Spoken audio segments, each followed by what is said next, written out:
รรมะภาคปฏิบัติไม่ต้องไปรู้เรื่องใดๆทั้งสิ้นถึงแม้จะรู้เรื่องใดๆอื่นๆสิ่งใดๆก็แล้วแต่ก็รู้แล้วให้มันละให้หมดรู้แล้วก็ทิ้งไปให้หมดให้มันเหลือแต่รู้ลมหายใจเข้ารู้ลมหายใจออกธรรมะภาคปฏิบัติตรงนี้เป็นหลักของการรู้แล้วยึดลมหายใจเข้ายึดลมหายใจออกให้เราอยู่กับปัจจุบันหายใจเข้าหายใจออกให้เราอยู่กับปัจจุบันยามใดที่เราออกจากการนั่งสมาธิก็ให้เรารู้อาการของกายเท้าขวาย่างก็ให้เรารู้เท้าซ้ายย่างก็ให้เรารู้ยืนก็รู้นั่งก็รู้จะกินก็รู้อาการของกายรู้อาการของอวัยวะทุกส่วนนั่นแหละเรียกว่าอยู่กับปัจจุบันให้จิตอยู่กับกายให้จิตอยู่ในกายให้จิตอาศัยกายกายกลายเป็นบ้านของจิตจิตจึงอาศัยอยู่ในบ้านคือกายของเราแต่ความเป็นจริงของชาวโลกจิตไปอาศัยกายของบุคคลอื่น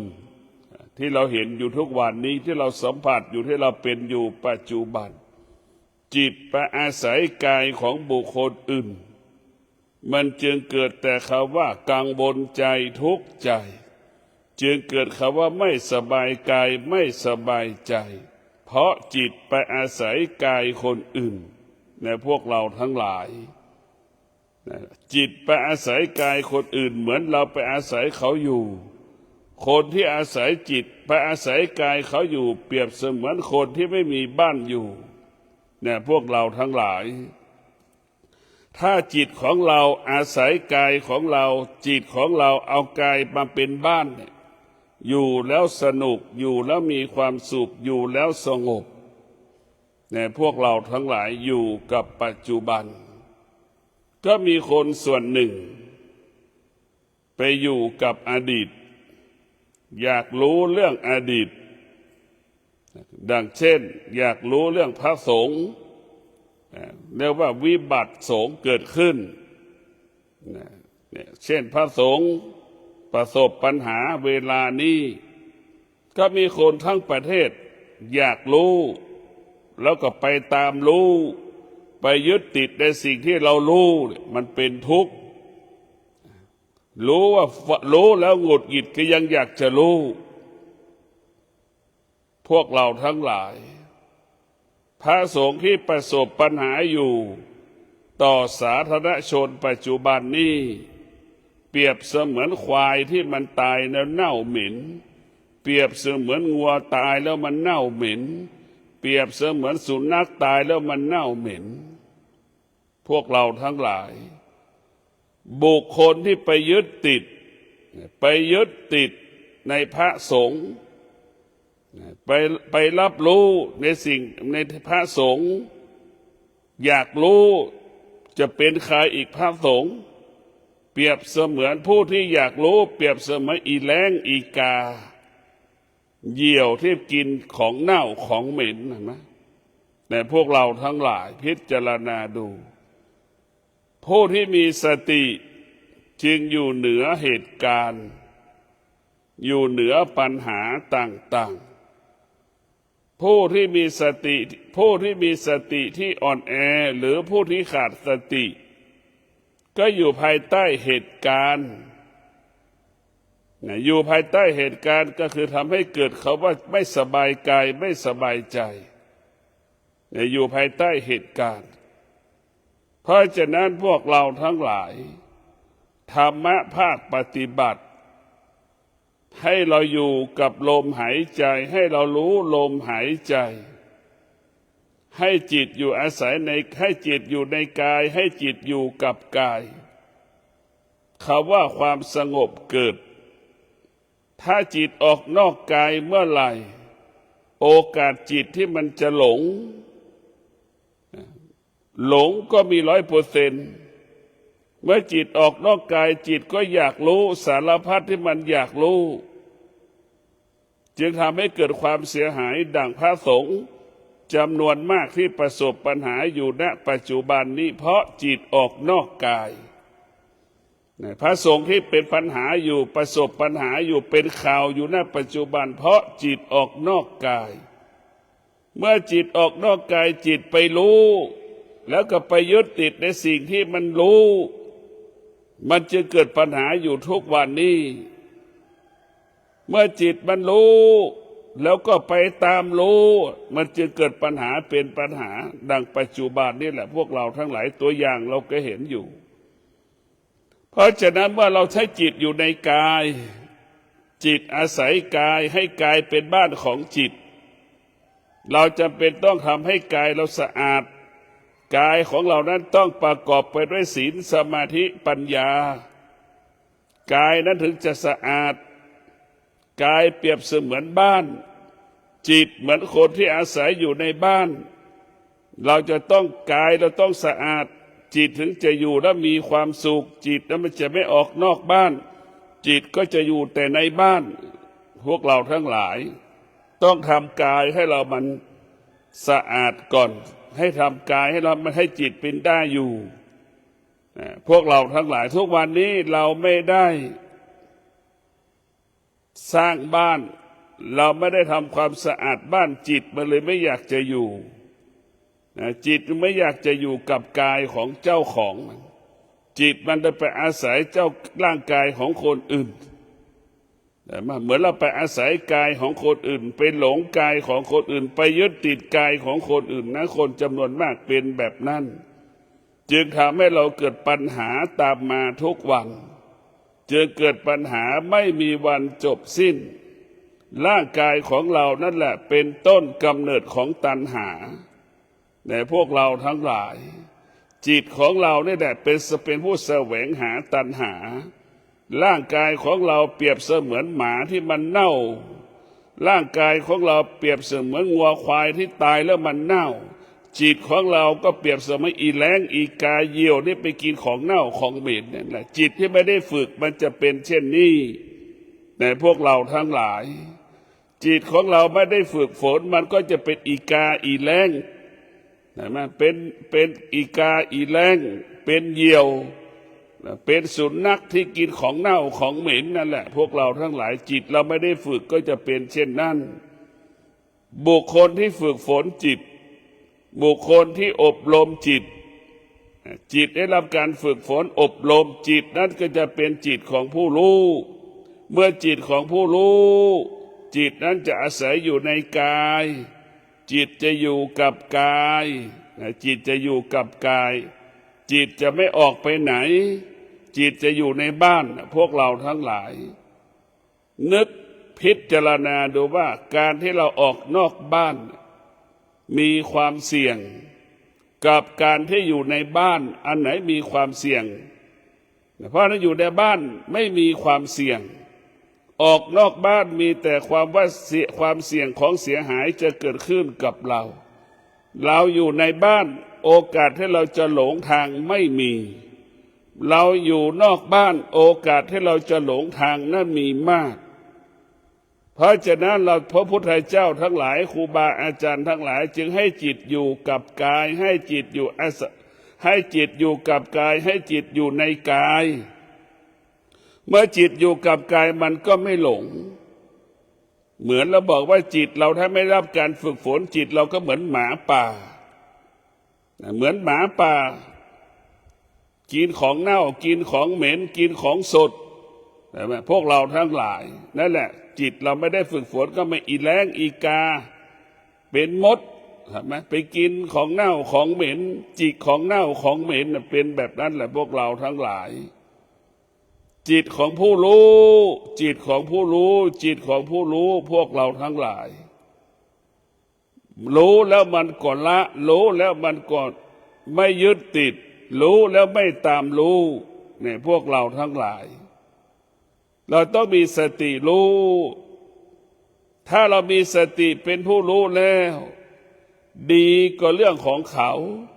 ไม่ดีก็เรื่องของเขาเราจะพิจารณาเช่นนี้มันไม่ได้เกิดผลกับเราไม่ได้เสียหายกับเราตรงกันข้ามคนที่ขาดสติเอาความไม่ดีของคนอื่นเอาความดีของคนอื่นทำให้เราสะเทือนหวั่นไหวเนี่ยมันผิดนะพวกเราทั้งหลาย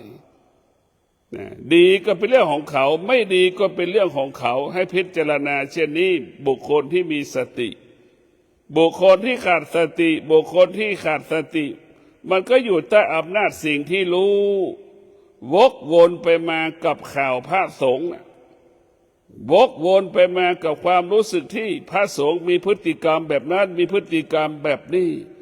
จิตที่ไม่ได้ฝึกฝนมันก็จะวกไปวนมากับข่าวพวกเราทั้งหลายพระพุทธเจ้าก็ดีครูบาอาจารย์สอนก็ดีให้เรารู้เรื่องลมหายใจเมื่อเรารู้เรื่องลมหายใจสุขภาพดีอายุยืนการสร้างสรรค์ก็ง่ายการพัฒนาสิ่งใดก็ง่ายเราต้องจดจำไว้ว่าการรู้ลมหายใจเข้ารู้ลมหายใจออกนั่นจะทำให้เรานั้นเกิดความสงบจิตเราจะสงบให้เห็นอย่างนี้แหละให้จิตเราอยู่กับลมหายใจเข้าให้จิตเราอยู่กับลมหายใจออกนี่ธรรมะภาคปฏิบัติสติมันจึงจะควบคุมจิตให้จิตมันมีให้จิตอยู่กับลมหายใจเข้าให้จิตอยู่กับลมหายใจออกในพวกเราทั้งหลายถ้าเรารู้แบบนั้นทุกวันนี้เราขาดสติหรือเราขาดสติหรือจิตเราอ่อนแอนี่เราก็ไปหลงไปรับรู้เรื่องอื่นๆไปสนใจเรื่องอื่นๆจึงทำให้เราเกิดความกังวลใจไม่สบายใจดังคนจำนวนมากสนใจพระสงฆ์ที่เป็นข่าวจนวันนี้เป็นวันพระไม่อยากจะไปทำบุญนี่มันผิดนะพวกเราทั้งหลายเราทำเราก็ได้เราไม่ทำเราก็ไม่ได้เรากินข้าวเราก็อิ่มเราไม่ได้กินข้าวเราก็ไม่อิ่มเราไม่กินข้าวเราก็หิวนะพวกเราต้องพิจารณาผู้ที่ขาดสติมีเหตุมีผลเอาพระชั่วมาเป็นเหตุปิดกั้นขวางกั้นไม่ให้เราทำความดีนี่คือหลงทางนะพวกเราทั้งหลายหลงกิเลสมันชักชวนเราแล้วนะเนี่ยกิเลสมันอาศัยจังหวะอย่างนี้แหละผู้ที่มีสติใครจะชั่วใครจะดีเขาก็จะทำดีเป็นปกติใครพระสงฆ์รูปไหนจะชั่วจะดีเขาก็ทำดีเป็นปกติดีเกิดขึ้นที่กายกับจิตของเราพระสงฆ์รูปไหนชั่วก็เรื่องของเขาพวกเราทั้งหลายก็เหมือนลูกเราในบ้านนั่นแหละลูกทุกคนไม่ใช่ว่าจะดีหมดฉันใดพระสงฆ์ทุกรูปก็เป็นเช่นนั้นพวกเราทั้งหลายเราจะไปยกย่องว่าพระสงฆ์เป็นเทพเจ้าพระสงฆ์ก็คือมนุษย์มนุษย์เท่านั้นพระสงฆ์ที่ไหนพระสงฆ์รูปใดที่ฝึกฝนดีก็จะปฏิบัติตามบทบัญญัติของพระพุทธเจ้าพระสงฆ์รูปไหนที่ไม่ได้ฝึกฝนจิตไม่ได้อบรมจิตมันก็จะล่วงละเมิดพระธรรมคำสอนของพระพุทธเจ้าดังข่าวที่ปรากฏใครทำใครได้และให้เราคิดเช่นนี้อย่าได้เอาความไม่ดีของคนอื่นมาปิดกั้นขวางกั้นต่อการทำความดีของเราอย่าเอาเหตุปัญหาคนที่ทำไม่ดีมาให้เราหยุดการทำความดีมันไม่ถูกไม่ดีแต่พวกเราทั้งหลายเราต้องแยกให้ออกเรากินข้าวเราก็อิ่มเราไม่กินข้าวเราก็ไม่อิ่มให้เราคิดแบบนี้เราทำดีเราก็ได้ดีของเรา เราไม่สนใจว่าใครจะทำชั่วใครจะทำดี คนไหนทำชั่วคนนั้นก็รับกรรมไป คนไหนทำดีก็ได้รับกรรมดีไปให้เราคิดแบบนี้ เราจะไปหยุดการทำความดีไม่จำเป็นต้องมาทำบุญกับพระสงฆ์ให้เรานั่งสมาธิอยู่ที่บ้านก็ประเสริฐแล้วให้เรารักษาศีลทั้ง5 ข้อในบ้านก็ประเสริฐแล้วนี่แหละคือยอดของแก่นแห่งความดีก็คือการรักษาศีลถึงบอกตลอดเวลาว่าไม่ทำบุญไม่เป็นบาปไม่ทำบุญไม่เป็นบาปแต่คนส่วนมากก็ไปติดในบุญไปหลงในบุญพอพระสงฆ์ชั่วพระสงฆ์ไม่ดีเกิดอาการสำแดงอาการนี่คนเรามันก็โง่เพราะอย่างนี้แหละพระพุทธเจ้าบอกแล้วว่าบุญก็คือเกิดจากการรักษาศีลบุญเกิดจากการนั่งสมาธินี่แหละบุญแต่เราก็ไม่เอาบุญให้มันเป็นบุญเราไม่เอาบุญให้มันเป็นบุญแต่เราไปเอาบุญที่ไม่ใช่บุญมาเป็นบุญอีกนี่เราทำบุญให้ทานนี่ผู้ที่ได้รับผลได้บุญใช่ไหมเราได้อะไรบ้างเราได้แค่ความรู้สึกนะจึงเกิดคำว่าไม่ทำบุญไม่เป็นบาปไม่รักษาศีลเป็นบาปไม่มีสมาธิเป็นบาป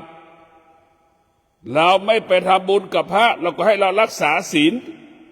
เราไม่ไปทำบุญกับพระให้เรานั่งภาวนาอยู่ที่บ้านเราไม่ทำบุญก็คือพยายามให้จิตเกิดปัญญาอันนี้แหละคือบุญที่สุดนะพวกเราทั้งหลายเราไปสงวนบุญไว้กับพระสงฆ์นี่ไม่ถูกต้องไม่ชอบทำนะพวกเราทั้งหลายนะไม่ถูกต้องพระพุทธเจ้าบอกว่าบุญเกิดจากการรักษาศีลเนี่ยเราก็รักษาศีลไว้ในวันนี้วันพระเราไม่ต้องว่าปานาละเพียงแต่เราให้สัจจะว่าวันนี้ข้าพเจ้าขอดำรงตนด้วยศีล1 คืน 1 วันนี่แหละจบแล้วนี่แหละคือการรักษาศีลได้บุญมากกว่าการให้ทานเป็นหมื่นเท่าแสนเท่าเราก็มีสัจจะอีกว่าวันนี้เราขอนั่งสมาธิ3 เวลาเราก็นั่งอาทิตย์3 เวลาไปตี 5เราก็ตื่นตอนเย็นเราก็นั่งสมาธิอีกก่อนนอนก็นั่งสมาธิอีก3 เวลานี่แหละบุญเกิดจากการรักษาศีลบุญเกิดจากการนั่งสมาธินี่เป็นแก่นของบุญเป็นสาระของบุญแต่คนส่วนมากกลับไม่ทำแต่มาถือคนส่วนมากกลับไม่ทำไปติดกันให้ทานหมดเป็นหลงกันให้ทานหมดพอพระสงฆ์ประพฤติผิดไม่ดีแล้วจึงเกิดอาการสำแดงอาการเนี่ยมันก็ไม่ถูกเนี่ยพวกเราทั้งหลายไม่ถูกต้องนะเพราะจะสิ่งที่ถูกต้องก็ที่บอกเมื่อกี้เราไม่ทำบุญไม่เป็นบาปไม่รักษาศีลเป็นบาปไม่มีสมาธิเป็นบาปขาดปัญญาเป็นบาปก็เพราะเราขาดปัญญาทุกวันนี้พอพระสงฆ์ชั่วและหยุดทำความดีเพราะเราขาดปัญญาเพราะเราขาดสติจะไปสงสัยว่าความดีมีจริงไม่จริงอย่าไปคิดเรากินข้าวเราอิ่มเรารู้ไหมว่าเป็นจริงไหมล่ะถ้าเรากินข้าวแล้วมันไม่อิ่มแล้วใครจะกินถ้ากินข้าวในร่างกายไม่แข็งแรงแล้วใครจะกินความดีก็เป็นเช่นนั้นแหละทั้งโลกมันก็ข้ามสร้างความดีกันหมดความดีไม่ใช่เรื่องของศาสนาความดีเป็นเรื่องของคนทุกคนถึงแม้ไม่มีศาสดาไม่มีพระเจ้าองค์ใดเกิดขึ้นความดีก็มีอยู่เป็นอยู่แต่พวกเราทั้งหลายความดีไม่ได้เป็นเรื่องของมนุษย์คนใดคนหนึ่งความดีไม่ได้เป็นสมบัติของพระสงฆ์ธรรมะไม่ได้เป็นสมบัติของพระสงฆ์ธรรมะเป็นสมบัติของคนทุกคนพระสงฆ์ก็เป็นแค่สัญลักษณ์ของพระพุทธศาสนาเป็นแค่สัญลักษณ์ทั้งหลายเป็นแค่สัญลักษณ์เท่านั้นเป็นต้นแบบเป็นแบบอย่างเท่านั้นในการดำรงตนเหมือนบุรุษเหมือนเป็นบุรุษไปรษณีย์เท่านั้นพระสงฆ์เปรียบเสมือนเคอรี่เท่านั้นพวกเราทั้งหลายให้เราเข้าใจแบบนี้พระสงฆ์เปรียบเสมือนเคอรี่นั่นแหละเป็นคนกลางส่งบุญส่งกุศลพวกเราทั้งหลายจะบอกว่าบุญก็คือรักษาศีลนั่นแหละคือบุญที่สุดไม่ต้องอาศัยเคอรี่ บุญเกิดจากการนั่งสมาธินะมันต้องอาศัยเคอรี่นะบุญจากการรักษาศีลบุญเกิดจากการภาวนานั้นเปรียบเสมือนเราส่งไปทางเครื่องบินเห็นไหมสะดวกกว่ากันไม่หลันนึกดูนี่ไวกว่าการอีกพอนะเราเอาเครื่องบินไปส่งเห็นไหมไปญี่ปุ่นเนี่ยแค่6 ชั่วโมงเลยจบแล้วไปในพวกเราทั้งหลายเช้าในเที่ยงก็ถึงแล้วมันนั่นแหละคือสมาธินั่นคือศีลเป็นไวที่สุดบุญที่เกิดจากศีลบุญที่เกิดจากสมาธิเป็นบุญที่ว่องไวนานบุญที่ทำบุญที่เกิดจากการให้ทานมันนานมันนานมากพวกเราทั้งหลายเพราะฉะนั้นพวกเราต้องมีสติตั้งมั่นความดีอยู่ที่เราทำดีอยู่ที่เราจะได้เอาพระชั่วคนชั่วมาเป็นเหตุให้เราหยุดการสร้างความดีทำความดีมันไม่ถูกนะคือหลงทางหลงผิดหลงทางหลงผิดเรากลับมามีสติเช้านี้เราต้องออกมาบิณฑบาตออกมาใส่บาตรเราจะไปละเราทำบุญตักบาตรมาฟังเทศน์ยังมีพระดีๆอีกจำนวนมากพระพูดธรรมะไม่อยากจะฟังธรรมะพระพูดสนุกสนานเฮฮากับหลงไหลนี่คือโยมจำนวนมากก็เป็นเช่นนี้คือเอาพบพระพูดเรื่องความจริงโยมก็รับไม่ได้เพราะพระชั่วจริงก็รับไม่ได้โยมไม่แข็งแรงโยมไม่สมบูรณ์ในพวกเราทั้งหลายดังธรรมะภาคปฏิบัติเนี่ยมันเป็นการพัฒนากายพัฒนาจิตคนจำนวนน้อยที่มาปฏิบัติธรรมพวกเราทั้งหลายเนี่ยบอกคนจำนวนมากเนี่ยเน้นการให้ทานคนจำนวนมากสนใจแต่เรื่องการทำบุญมีคนส่วนน้อยนิดที่สนใจเรื่องการปฏิบัติธรรมประพฤติธรรมแต่พวกเราทั้งหลายพระพูดเรื่องธรรมะก็ไม่อยากจะฟังเกิดอาการสำแดงอาการพวกเราทั้งหลายพวกเราพูดความจริงทุกวันเราไปฟังทางสะเอกหลวงปู่มั่นพูดเรื่องความจริงทุกฟังมีคนจะฟังธรรมะทางสะเอกหลวงปู่มั่นมีน้อยมากพวกเราทั้งหลายแต่พระรูปไหนที่พูดเฮฮาสนุกเฮฮาหัวเราะกักนี่ชอบใจเอากิเลสไปล่อกิเลสศรัทธาญาติโยมมันชอบมากแต่พระที่ปฏิบัติธรรมประพฤติธรรมเอาธรรมะไปฆ่ากิเลสกลับไม่อยากจะฟังกับกลัวสะเทือนหวั่นไหวจนไม่อยากจะฟังธรรมอันนี้คือสิ่งที่น่ากลัวที่สุดในพวกเราทั้งหลาย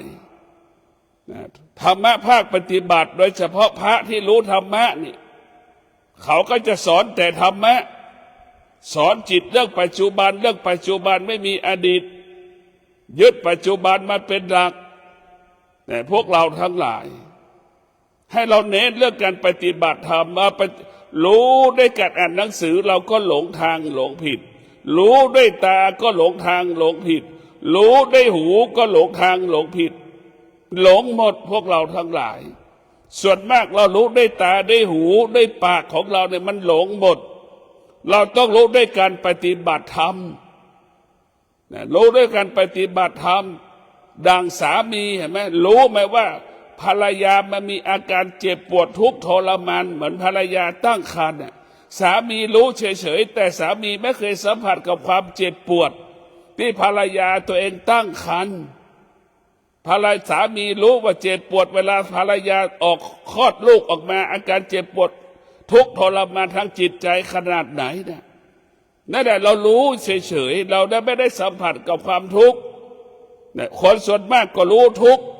แต่ไม่เคยเห็นทุกข์ไม่เคยสัมผัสกับความทุกข์รู้เฉยๆถ้าเราเห็นทุกข์เราจะไม่ทุกข์ถ้าเราเห็นสุขเราจะไม่ถูกทุกวันสุขเราก็ไม่รู้ทุกข์เราก็ไม่รู้มันจึงทุกทุกวันจึงสุขทุกวันเอาความสุขเอาความพอใจมาเป็นความสุขเอาความไม่พอใจมาเป็นความทุกข์มันก็เป็นอย่างนี้มนุษย์ที่มีกิเลสมนุษย์เป็นผู้ไม่รู้เอาความรู้สึกมาเป็นความสุขสิ่งใดที่ตอบสนองเราก็เอามาเป็นความสุขสิ่งใดที่ไม่ตอบสนองเราก็เอามาเป็นความทุกข์ คนไหนตอบสนองเราเขาเรียกว่าเป็นคนดี อันนี้แหละคือมันวิบัติหมดอย่างนี้คนไหนไม่ตอบสนองเราคนนั้นเป็นคนไม่ดีเนี่ยอันนี้แหละคือมันวิบัติหมดพวกเราทั้งหลายทุกครอบครัวเป็นอย่างนี้หมดลูกคนไหนที่สามารถโต้ตอบแม่ตลอดเวลาแม่จะรังเกียจพ่อแม่จะรังเกียจหาว่าลูกดื้อลูกไม่เคารพเห็นไหมอันนี้คือความคิดผิดของพ่อของแม่บ้านทุกหลังครอบครัวทุกคนจะมีสิ่งนี้อยู่ลูกบางคนก็ตามใจแม่ทุกอย่างเอาใจแม่ทุกอย่างตามใจพ่อแม่ทุกอย่างเคารพแม่เห็นไหมตามใจแม่อันนี้แหละคือจนบางครั้งจนแม่ลำบากเหมือนดังเมื่อวานเนี่ยโยมมาวัดดอนจันทร์ลูกหากินเลี้ยงแม่ตั้งแต่อายุ4 ขวบ4 ขวบร้องเพลงเรียกว่าเปิดหมวดร้องเพลงได้สตางค์มาเท่าไหร่ให้แม่ได้สตางค์มาเท่าไหร่ให้แม่เด็กยังไม่ถึงอายุ25ซื้อคอนโดให้แม่อยู่นึกดูนี่แม่จนคิดแม่ยังไม่รู้จักตัวเองเนี่ยเบียดเบียนลูกอีกได้แต่ให้นะแม่เนี่ยมันเป็นสิ่งที่น่ากลัวที่สุดลูกมีธรรมะลูกเสียสละให้แม่ทุกอย่างลูกไม่อยากลูกจนให้ลูกไม่ให้แม่ทำงานแม่ก็ไม่รู้จักพอเพราะได้จากลูกตลอดเวลานี่แหละจะทำให้เกิดปัญหาตามมาพวกเราทั้งหลายเราต้องมีสติธรรมะภาคปฏิบัตินี่แหละพวกเราทั้งหลายต้องมาปฏิบัติธรรมเราจะไม่หลงทางเราจะไม่หลงผิดเราจะรู้ว่าทุกข์มันเป็นแบบไหนทุกข์มันเกิดที่ไหนทุกข์มันเกิดขึ้นที่ตาหูจมูกลิ้นกายใจกิเลสมันเกิดที่ไหนตาหูจมูกลิ้นกายใจราคะเกิดที่ไหนตาหูจมูกลิ้นกายใจเห็นไหมพวกเราทั้งหลายตัณหาเกิดที่ไหนกับตาหูจมูกลิ้นกายใจร่างกายของเรานี่แหละเป็นผู้ที่เป็นต้นกำเนิดของกิเลสตัณหาราคะเราจึงมาบำเพ็ญเพียรเพื่อจะหยุดตัณหาราคะที่มันเกิดจากตาที่มันอาศัยตา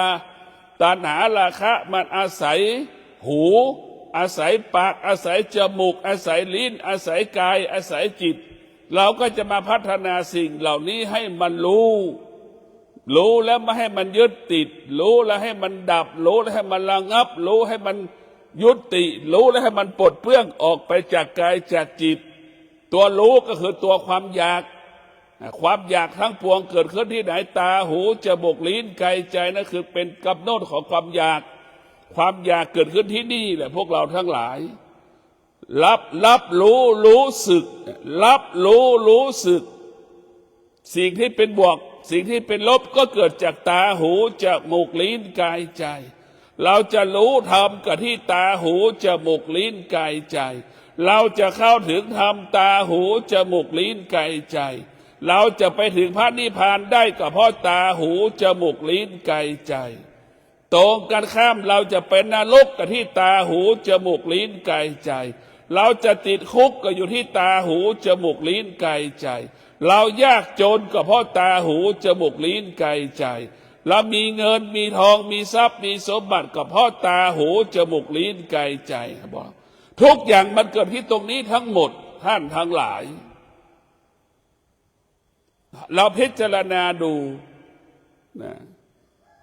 ไปสวรรค์ไปนิพพานก็เมื่อเราได้รับการฝึกฝนอบรมตาหูจมูกลิ้นกายใจเรามีทรัพย์มีสมบัติก็เพราะเราฝึกฝนอบรมจิตของเราอบรมจิตของเราให้จิตของเราเป็นผู้รู้อบรมจิตของเราก็คือตาหูจมูกลิ้นกายใจเนี่ยเป็นส่วนหนึ่งของจิตเราอบรมกับตาหูจมูกลิ้นกายใจเนี่ยไม่ให้มันยึดติดสิ่งที่มันรู้ให้มันปลดเปลื้องสิ่งที่มันรู้ให้มันระงับยุติสิ่งที่มันรู้ถ้าจิตผู้รู้จะเป็นเช่นนี้ทุกวันนี้จิตของเรามันเป็นจิตของผู้ไม่รู้เมื่อจิตเป็นผู้ไม่รู้สิ่งไหนมันก็ยึดติดสิ่งนั้นตาเห็นรูปมันก็ยึดติดหูได้ยินเสียงมันก็ยึดติดนึกดูในพวกเราไม่จะอยู่ยังไงลำบากจะจมูกสัมผัสกับกลิ่นมันก็ยึดติดมันจะออกได้อย่างไรเรานึกดูกันแล้วกันนะนึกดูนี่ ลิ้นไปสัมผัสกับรสชาติอาหารก็ไปยึดติดแล้วมันจะอยู่ได้อย่างไรกายและสัมผัสของแข็งของนิ่มของอ่อนกายก็ยึดติดอีกจิตสัมผัสรู้สึกสารพัดความรู้สึกจิตก็ไปหลงความรู้สึกยึดติดความรู้สึกอีกครับไหมชีวิตเรามันจึงเกิดคำว่าทุกข์ตลอดเวลาตาของเรามันเปรียบเสมือนกาวดักหนูอ่ะตาไปเห็นรูปตาก็ไปติดในรูปเหมือนหนูติดกาวอีกแหละหูเราก็เช่นเดียวกันกาวและหูเราก็เป็นเหมือนเปรียบเสมือนนกนั่นแหละหูไปติดในเสียงก็เหมือนนกติดกาวอีกมันก็เป็นเช่นนั้นอีกจมูกก็เหมือนกันสัมผัสกับกลิ่นก็ไปหลงในกลิ่นก็เหมือนแมลงสาบติดเหมือนแมลงสาบติดกาวอีกนึกดูกันแล้วกันพวกเรามันไปติดหมดเพราะเราไปติดในรูปรสกลิ่นเสียงออกไม่ได้ถ้าเราการปฏิบัติธรรมของพระพุทธเจ้าธรรมะภาคปฏิบัติรู้ทางตาเราก็ยุติเท่าทานรู้เราอย่าไม่ยึดติดรู้ทางหูเราก็ไม่ยึดติดในสิ่งที่หูมันรู้เกิดทางจมูกเราก็ไม่ยึดติดเมื่อจมูกมันรับรู้สึกลิ้นมันรับรู้สึกเราก็ไม่ยึดติดเพราะมันรู้ทางลิ้นเราก็ไม่ยึดติดนี่คือตัวจิตที่ฝึกฝนอบรมจะเป็นเช่นนี้แต่ส่วนมากมันไม่ได้อบรมฝึกฝนมันก็ไปยึดติดหมดเหมือนคนบ้าอีลุงตุงนางเก็บสารพัดเก็บไม่รู้ร้อนไม่รู้หนาวไม่รู้ว่าไหนสุขไม่รู้ว่าไหนทุกข์เหมือนคนบ้าพวกเราทั้งหลายคนส่วนมากก็เหมือนคนบ้าไม่รู้สุขไม่รู้ทุกข์ถ้าเรารู้ทุกข์เราจะไม่ทุกข์ถ้าเรารู้สุขเราจะไม่สุขทุกวันเราไม่เห็นเราไม่เห็นสุขเราไม่เห็นทุกข์เราไม่รู้สุขเราไม่รู้ทุกข์เราตึงอยู่ใต้อำนาจความทุกข์และความสุขเรามาปฏิบัติธรรมเรามาฝึกฝนจิตเพราะเราจะออกจากทุกข์เราจะออกจากทุกข์ความคิดเป็นเหตุให้เกิดความทุกข์เนี่ยพวกเราทั้งหลายความคิดเป็นเหตุให้เกิดความทุกข์ความทุกข์ทั้งหลายเกิดจากความคิดเหมือนเราไปฟังพระที่ประสบปัญหาเป็นข่าวออกทีวีทั้งวันทั้งคืนเนี่ยมันเป็นทุกข์ตาเป็นเห็นรูปและไปติดในรูปก็เป็นทุกข์หูได้ยินเสียงไปติดในเสียงก็เป็นทุกข์ใช่ไหมพวกเราทั้งหลายเราต้องกลับมาพิจารณาเราไม่สนใจใส่ใจเรื่องการปฏิบัติธรรมเราจะออกทุกข์ได้ทุกข์มันเกิดขึ้นที่ไหนเราก็ดับที่นั่นสุขมันเกิดขึ้นที่ไหนเราก็ดับที่นั่นเนี่ยพวกเราทั้งหลายเราก็รู้ว่าสุขมันเกิดทางตาเราก็ดับมันไปเราไม่ให้ตานั้นดับไม่ให้ตานั้นไปยึดติดในสิ่งที่ตามันรู้เราก็หยุดจึงเกิดคำว่ารู้อยู่เหนือรู้นั่นแหละหูได้ยินเสียงเราก็ไม่ต้องให้หูไปยึดติดมันจึงเกิดคำว่ารู้อยู่เหนือรู้เห็นไหมให้เป็นอย่างนี้จมูกไปรับรู้ไม่ยึดติดก็จึงเกิดคำว่ารู้ให้อยู่เหนือรู้เนี่ยเราต้องพิจารณาแบบนี้ลิ้นไปรู้สึกกับรสชาติอาหารน้ำดื่มผลไม้ต่างๆเราก็รู้แล้วให้เราเกิดให้มีสติรู้ให้อยู่เหนือรู้ให้เราเป็นอย่างนี้กายเราสัมผัสของแข็งของอ่อนของนิ่มกระทบก็ให้เรารู้ให้เราอยู่เหนือรู้ให้เรารู้อยู่เหนือรู้มันก็ไม่มีอะไรให้เรารู้แล้วพวกเราทั้งหลายเท่ากับเรารู้เฉยๆแล้วอยู่เหนือรู้มันไม่มีค่าไม่มีความหมายใดๆเรารู้ว่ามันเป็นไฟแต่เราไม่จับเราก็ไม่ทุกข์เรารู้ว่าเป็นไฟเราก็อยู่ห่างๆเราก็ไม่ร้อนเราก็ไม่ทุกข์อันนี้แหละคือรู้ว่ามันทุกข์เราจะไม่อยู่ใกล้ทุกวันที่เราไม่รู้นะความทุกข์เปรียบเสมือนของหอมเนี่ยเอามาดมทุกวันเห็นไหมนึกดูทุกท่านทั้งหลายมันละไม่ได้ละทุกข์ไม่ได้ทุกวันนี้เราเข้าใจว่าความทุกข์เป็นของหอมมันจะเอามาดมมากอดนอนกับความทุกข์กินกับความทุกข์นึกดูกันแล้วกันพวกเราเนี่ยออกไม่ได้นะเห็นไหมเนี่ยเราเข้าใจว่าทุกข์เป็นของหอมไหมจึงไปทิ้งละไม่ได้ทิ้งไม่ได้ทุกข์ก็คือไฟ แต่เราก็ยังจับมันแน่นอยู่แกะไม่ออกเลย แล้วยังมาถือไฟไม่อยู่มันก็ร้อนนี่ทุกข์คือไฟก็อยู่ใกล้ไฟอีกละไม่ได้อีกเห็นไหมนี่แหละคือพวกเราทั้งหลายจึงเป็นสภาพเช่นนี้เป็นแบบนี้เราต้องมีพิจารณาเราต้องพิจารณาว่าความทุกข์เป็นของเน่าของเหม็นความทุกข์เป็นของร้อนทุกคนไม่จับไฟถ้ารู้ซึ่งความทุกข์ทุกคนก็จะไม่ทุกข์รู้ว่าไฟมันร้อนไม่มีใครจับไฟแต่ทุกวันนี้เราไม่รู้จักทุกข์ไม่รู้จักทุกข์เข้าไม่ถึงความทุกข์เราจึงเกิดความทุกข์พวกเราทั้งหลายมันจึงเป็นเช่นนี้เพราะเราไม่รู้เมื่อเราไม่รู้เราก็หลงหลง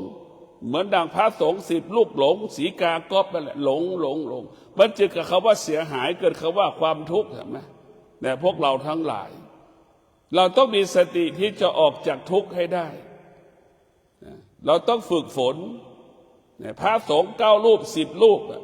รู้เพียงแต่รู้ธรรมะเพียงแต่คำพูดมันรู้เพียงธรรมะเพียงคำพูดมันไม่ได้ฝึกจิตเห็นไหมสีกาก๊อบเป็นไฟพระสงฆ์ไปจับไฟนะมันจะเกิดปัญหาขึ้นทันที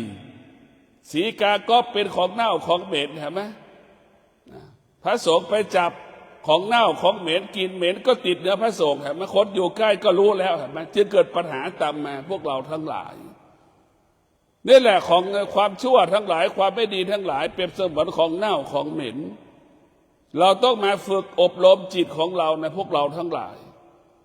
ต้องมาฝึกฝนจิตมาอบรมจิตให้จิตเราเป็นผู้รู้และเราต้องทำความดีด้วยกายบอกแล้วว่าทำดีด้วยกายทำดีด้วยวาจาทำดีด้วยใจนี่พ่อแม่ครูบาอาจารย์สอนเนี่ยทำความดีด้วยกายวาจาใจคือการนั่งสมาธิที่บ้านการรักษาศีลที่บ้านนี่แหละคือเรารักษาศีลนี่แหละเราทำความดีด้วยกายคือการนั่งสมาธิการทำดีด้วยกายก็คือการรักษาศีลนั่นแหละดังคำว่าไม่ทำบุญไม่เป็นบาปให้เราจดจำไว้นะไม่ทำบุญไม่เป็นบาปหากไม่รักษาศีลเป็นบาปไม่รักษาศีลเป็นบาปไม่มีสมาธิเป็นบาปทำงานไม่มีสมาธิทำงานผิดพลาดถูกตำหนิทำงานไม่มีสมาธิทำให้ของเสียหายเดือดร้อนเห็นไหมต้องชดใช้ของให้เขาอีกนี่แหละมันเป็นบาปแต่พวกเราทั้งหลายเข้าใจว่าไม่ทำบุญไม่เป็นบาปแต่ไม่รักษาศีลเป็นบาปไม่มีสมาธิมันเป็นบาปให้เราเข้าใจเช่นนี้วันนี้เป็นวันพระอย่าละการทำความดีเราต้องไปทำความดีต้องทำความดีทุกลมหายใจความดีไม่ได้เกิดจากการให้ทานนะความดีจากการรักษาศีลความดีเกิดจากการนั่งสมาธิเราก็เลือกเอาดีว่าทำความดี3 แนวทางนะ1ให้ทาน2นั่งสมาธิ3รักษาศีลแต่มันมีปัญหามันไม่เอาอะไรสักอย่างเนี่ยอันนี้คือปัญหาของมนุษย์ทุกวันนี้มันแยกไม่ได้ว่าไหนดีอันไหนไม่ดีอันไหนควรทำไม่ควรทำมันไม่รู้เลยเพราะฉะนั้นก็ขอให้พวกเราเลือกเอาทำความดี3 อย่างให้ทานรักษาศีลและนั่งสมาธิภาวนาเอาอย่างใดอย่างหนึ่งให้มันเป็นมงคลกับชีวิตของเราก็จะเป็นชีวิตที่งดงามชีวิตที่งดงามชีวิตประกอบไปด้วยธรรมะนี่แหละทำชีวิตงดงามเนี่ยท่านทั้งหลายธรรมะชีวิตเราเกิดความมั่นคงพระสงฆ์10 รูปไม่มีธรรมะจึงทำลายกันเป็นพระสงฆ์จึงอยู่กันดำรงตนเป็นพระสงฆ์ไม่ได้เห็นไหมพวกเราทั้งหลายก็ขอให้พวกเราทั้งหลายมีสติดำรงตนด้วยศีลสมาธิปัญญากายวาจาใจเราสงบตลอดการเวลาขอเจริญพร